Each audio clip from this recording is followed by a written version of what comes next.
नमस्कार। स्वागत है आप सभी लोगों का। आज हम लोग बात करेंगे मकर राशि के बारे में। आज हम लोग समझेंगे इस वीडियो में कि मकर राशि के लोग कैसे होते हैं, कैसा जाने वाला है 2024 मकर राशि के लोगों के लिए। मकर राशि के देवता कौन हैं, कौन से देव हैं जो मकर राशि के लोगों को कंट्रोल करते हैं। तो सबसे पहले हम जानते हैं मकर राशि के देव के बारे में। तो मकर राशि के देवता हैं शनि देव। शनि देव को ग्रहों का कर्म फलदाता और न्याय प्रदाता माना जाता है। मतलब शनि ग्रह जो है वो व्यक्ति को कर्मों के अनुसार फल प्रदान करते हैं। साथ ही हर व्यक्ति को जीवन में 3 बार शनि देव की साढ़े साती का सामना भी करना पड़ता है। वहीं इस समय मकर राशि पर जो है साढ़े साती का दूसरा चरण चल भी रहा है। तो मकर राशि वाले अभी इस साल भी साढ़े साती से थोड़ा परेशान रह सकते हैं। इस चरण में शनिदेव मेहनत बहुत कराते हैं। जो मकर राशि वालों के ऊपर शनि साढ़े साती का दूसरा चरण चल रहा है, इस चरण में शनिदेव मेहनत आपसे बहुत ज़्यादा कराएंगे। मानसिक अशांति भी आपको थोड़ी मिल सकती है इस पीरियड में, लेकिन भौतिक सुखों की प्राप्ति आपको होगी और साथ ही आपकी तरक्की भी होगी। लेकिन मेंटल स्ट्रेस रहेगा, उसको आपको थोड़ा सा मैनेज करना पड़ेगा।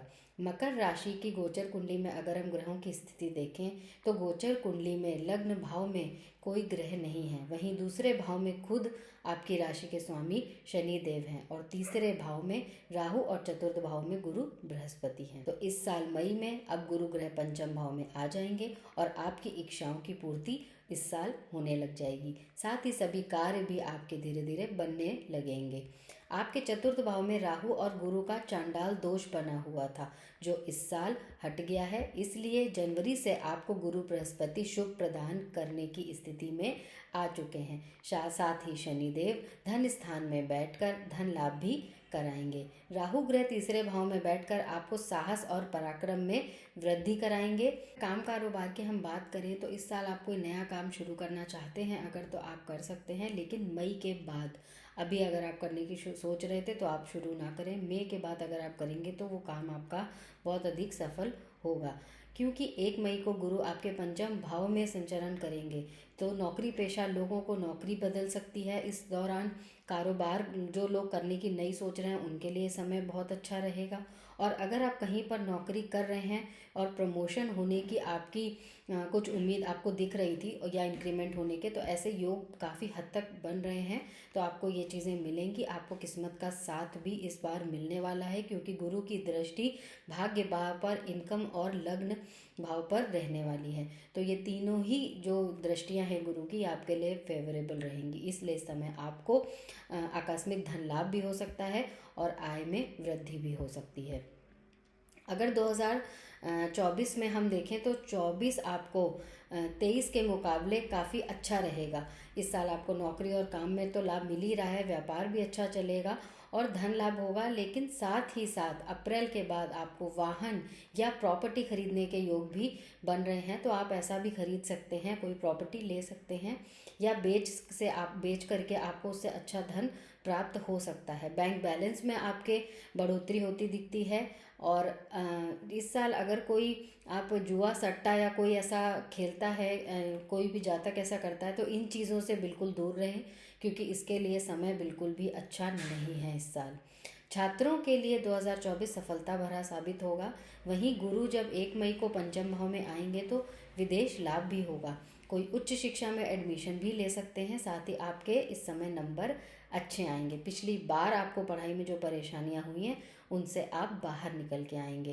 विदेश में एडमिशन लेना चाहते हैं तो ले सकते हैं। कॉम्पिटिशन्स में आपको सफलता मिलती हुई नज़र आती है।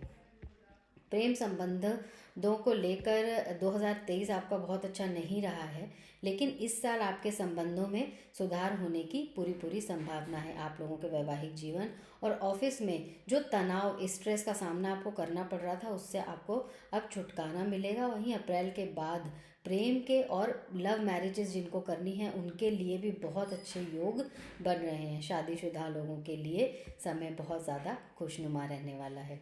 आपको सेहत से के लिहाज से आपका जो ये समय है ये शुभ साबित होने वाला है।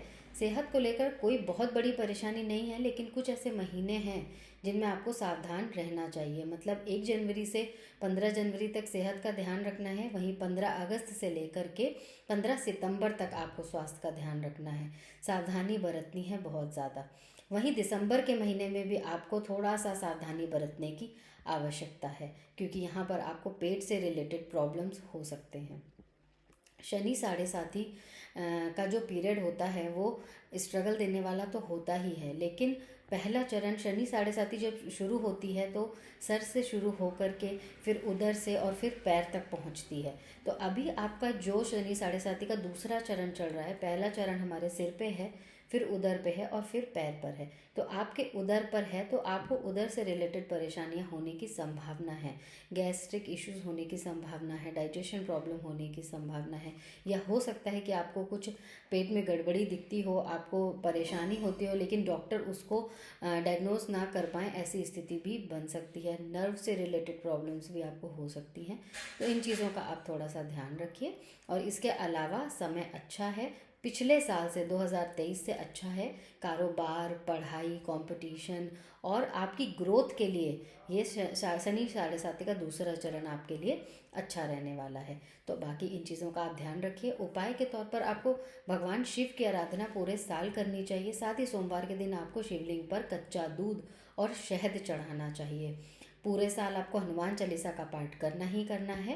वहीं शनिवार का व्रत अगर आप कर सकते हैं तो कुंडली से अगर आपके ऐसा बन रहा है, योग बन रहा है कि आपको रखना चाहिए, तो ही आप शनिवार का उपवास रखिए। इसके लिए आपको कुंडली में शनि की स्थिति देखनी बहुत ज़रूरी है। सरसों के तेल का दान भी आप शनिवार के दिन कर सकते हैं। और हाँ, साथ ही साथ शनि कुंडली में अच्छी स्थिति में नहीं है, खराब स्थिति में है, तो आप लोगों की आपकी शनि की दशा भी साथ में चल रही है, शनि परेशान कर रहे हैं, तो साथ ही आपको छाया दान करना चाहिए। छाया दान अगर आपको नहीं पता है कैसे होता है तो आप मुझे कमेंट बॉक्स में लिख दीजिएगा, मैं आपको पूरा बता दूंगी कि किस तरह से छाया दान आपको करना है। तो छाया दान अगर आप करेंगे तो आपको शनि की साढ़े साथी से भी, नेगेटिव इफेक्ट से भी आपको राहत मिलेगी। तो आप ये उपाय करिए। मैं मिलूंगी आपसे नेक्स्ट वीडियो में कुंभ राशि के जातकों के भविष्य का प्रेडिक्शन लेकर के। तब तक के लिए मुझे आज्ञा दीजिए। नमस्कार।